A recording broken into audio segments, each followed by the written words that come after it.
this is Mackenzie. Hey, this is Owen. Don't forget to like our show and subscribe.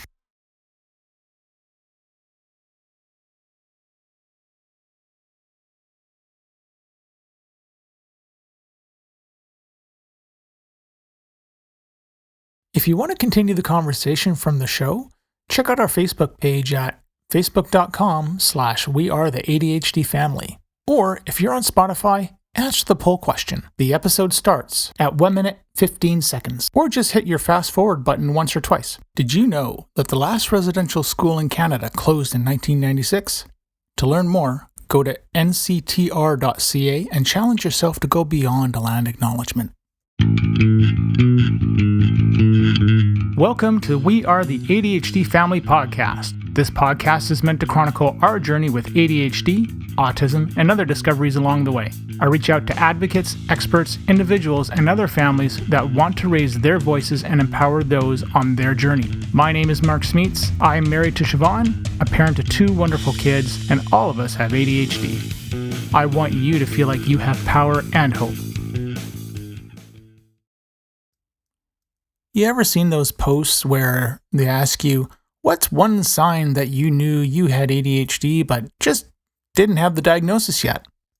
I thought back on my life and then I remembered a story my parents told me. We had 2 Irish setters when we were growing up, and for whatever reason, I was near a tub of Vaseline. When my mom apparently came back into the bedroom, the dogs were covered in the Vaseline, as was I. So I would call that my first sign of ADHD. Well, I realize it has been just a little bit of time since the last episode, and I'm sorry. But it's kind of a sorry, not sorry. It has been very, very busy, and Christmas, the holidays, needed to recharge.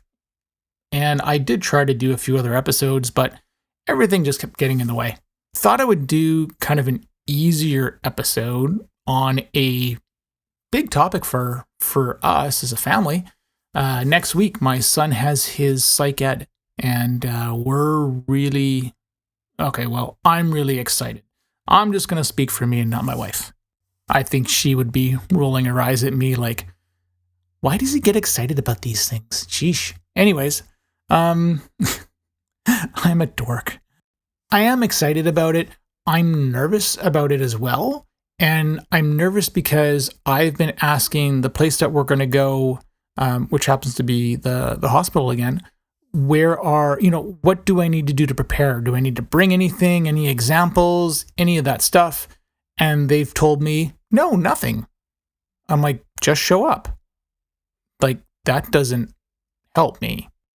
I've been talking to teachers, talking to other advocates within my circle of friends and people that I know, just to get myself prepared for this, what to expect, things like that. Because I have my suspicions, and quite honestly, I'm not sure what the word is. I don't know what to expect. And maybe it's a little bit of fear. I'm not too sure, but I want to see us walk away with something to have, again, all that confirmation that we've had in the past, or not confirmation, but, all the suspicions that we had in the past, come away with anything, with something, some sort of thing to call it. And it's funny because I'm kind of focused on trying to give it a name, that thing I see of, why do the letters jump around on him? Why does he get the answer correct on some math problems but not the others? So it's interesting when I sit there and I think about that label thing and that need to be able to call it something. And, I've said this before, and if you've listened to previous episodes, it's not about, it isn't about the need to be proven right. It's more a case of the need to say, here's what we're dealing with. Here's what we've got. And I think those diagnoses are massively important. And the other reason they're important is because, you know what? a diagnosis gets you services. And unfortunately, that sucks. Because when you hear about things like a needs-based, and I'm going to air quote this, but you can't see my air quotes, of course. When we talk about a needs-based system, which is something that they're talking about here in British Columbia, it's crap. It really honestly is. I'd use stronger words for it because the problem is this. Hey, my son is, or my child is reading at a, first grade level and he's in grade 5, something like this. Well, how do you know what those reasons are? Is it dyslexia? Is it ADHD? Is it a learning disability? Is it something? So what help are you going to get this child? Not only that, now you have to go to somebody and justify and say, my child needs help getting from first grade reading level to 5th grade reading level. Hey, okay, but does he really need it? Should we just wait and see? In other words, who is the one that is setting the bar to determine what the needs are? And that's, in a nutshell, why this needs-based system is so bad. Anyways, I didn't want to get on too much of a tangent on that. I'm stopping myself and being good. And let's just talk about just how I've been preparing for this, and we'll go from there. There's 2 ways that I began to prepare for this. Number 1 was getting examples from his teachers and his past work. And number 2 was actually reading my own psych ed. And if you remember from a previous episode or so ago, my parents gave me my psych ed from when I was 6 years old and 8 years old. And there's a couple things that are really eerily similar to me and Owen. And what makes it even more eerie was I actually asked him some questions that I didn't want to lead him on an answer, and he still doesn't understand and know why I've asked him some of these questions. But it's really interesting to see and hear his responses and then compare it to mine. So I'll touch on that briefly. As far as any specific examples go from his teachers, we have a ton of stuff stored anyways because we've kept most of his work. All the teachers know that this is what I'm looking for. And so they have been keeping these examples in the back of their mind. And that's what we got, a bunch of those, some writing ones and some math ones as well. And even last night, for example, he has a math test today, and he didn't want to study for this math test. So part of the reason was because he is getting frustrated with, as he says, things jumping around on him and having to work so hard to do stuff. One component, just a little side note to myself, though, I think is going to be interesting, especially when I read the criteria for a dyslexia diagnosis, is the overlap on ADHD and where that can fall into some things. And I can see how the two can get confused pretty easily. And just to read you a few little things off of Dyslexia Canada, basically you've got phonological awareness, which is a person's awareness of access to the sound and structure of their language. You've got a phonological or language-based memory, like your ability to recall sounds, syllables, and words. Rapid automatic naming, the speed of naming objects, colors, digits, or letters. Receptive vocabulary, understanding the words heard. Phonic skills, understanding the symbol, or like the letter and the sound of the relationship, either individually or in combination with other words, or other letters rather. Decoding, ability to use a symbol sound associations to identify, read, pronounce words, whether real words or nonsense words. Your oral reading fluency, your ability to read from a book out loud, which I know I always sucked at. Not so much now, but I've had practice. That's what kids will get you. Struggles with single words, sentence and paragraphs, spelling, writing, sentence and paragraphs in general. So if you have no interest in If that interest-based brain of ours has zero interest in trying to do math or in trying to do writing, yeah, I can see how the struggles would come up. And not to mention that whole working memory piece of trying to recall this information. Yeah, that's tough.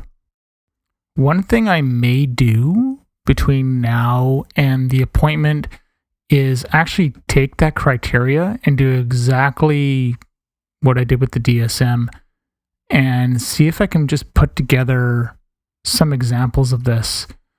Nothing too crazy, but, at least I'd feel a little more prepared. And a big part of the reason I think I want to do something, it's not going to be nearly as extensive as the Excel sheet was before, but I just don't want him to be able to get away with it.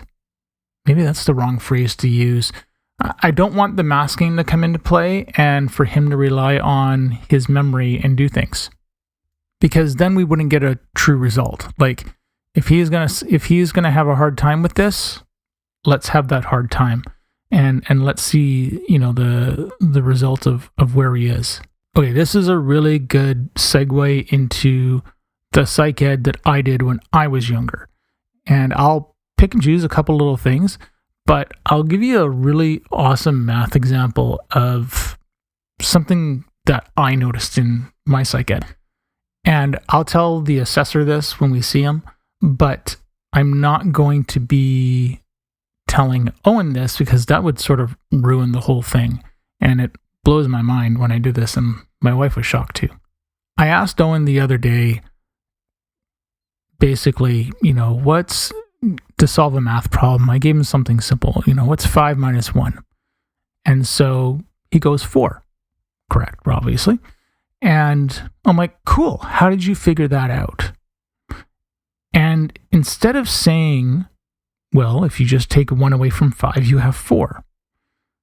He said something along the lines of, and I'm going to paraphrase it because I won't get it right, 2 plus 3 equals 5, and then this number equals this, and then I just get to this number, and then it's 4. Now, I was just flabbergasted when I got that response, and I'll read from you the section in my own psych ed. His lack of consistency in doing arithmetic operations leads to a kind of hit or miss approach. For example, one problem that he worked on correctly was the written section of the test, 4 times 2 equals 8. However, later this same problem was presented to him on a plain sheet of paper, and the number that he produced as the answer was 18. When asked about this, he said, this is me, of course, and this is my quote, "It's easy. I took the 4 on the pencil and then I throwed it on my mind." In brackets, the report says, "This kind of colorful but ungrammatical speech was not atypical for Mark." And then it goes on to say, he then was asked to explain a little more what he meant by this, and he said, "Because I added it up, no, subtracted it, I put it in my mind, and then I put the answer down." A new problem involving simple addition was presented informally to him on a clean sheet of paper, and this read 6 plus 3 equals 10. He said, explaining his answer, "Because I added it up. If 5 plus 3 equals 8, then I go on 6 and 3 more to it, it'll make 10. And the last part, which it made me laugh,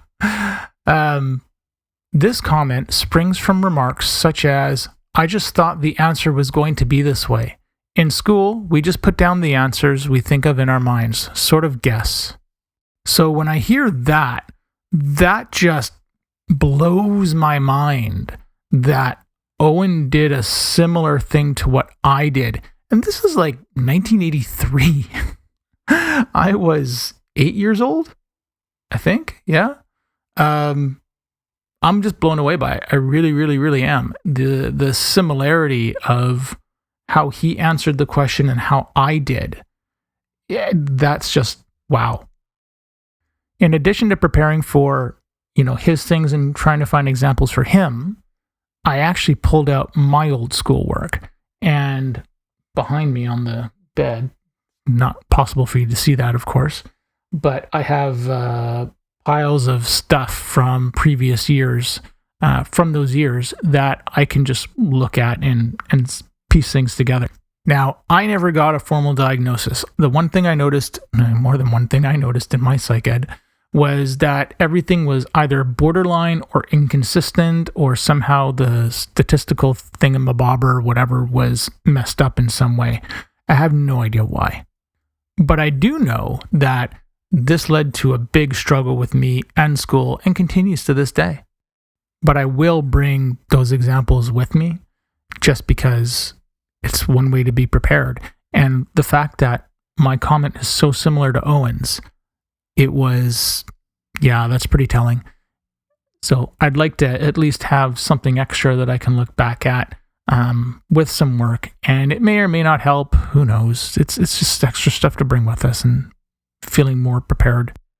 I will fully admit as well that a lot of the tests that I did and he's probably going to do, I don't completely understand what all these tests are for and what they test for or how it sort of fits. There's a bit of an explanation, but it's confusing and jumbled when you're trying to piece together two separate years, and that makes it tricky. So having somebody else there that I can bounce an idea off of is good. I stand a good chance, I don't know how good it is, but I'm completely wrong. That my experience and what I've gone through is no bearing on him. That I have misinterpreted all of this. And I'm willing to accept that. Do I think that's the case? No. Obviously not. But I have to be willing to accept that side of it as well and also push back. When everything just seems so closely related, how can you not be curious to if there is a relation or not? Anyways, we're going to leave it here. And wish us luck. This ought to be really interesting. And when the time presents itself, I will put another update as a follow-up for everything. And we'll go from there. Wherever you are in this world and listening to this, be safe, be kind to one another, and just keep being you because you are enough. Thank you for listening to our show. If you're hearing this message, you've reached the end of the episode, and for that, I want to say thank you. I hope you have enjoyed what you've heard and are walking away with newfound knowledge. We are the ADHD family. See you soon for a new episode. If you want to be a guest on the show or know someone who would make a great guest, contact me through our Facebook page. This podcast is open to everyone. You don't need to be an expert, just passionate and want to see change. The opinions expressed by the host and guest are not associated with any employer or organization unless otherwise stated.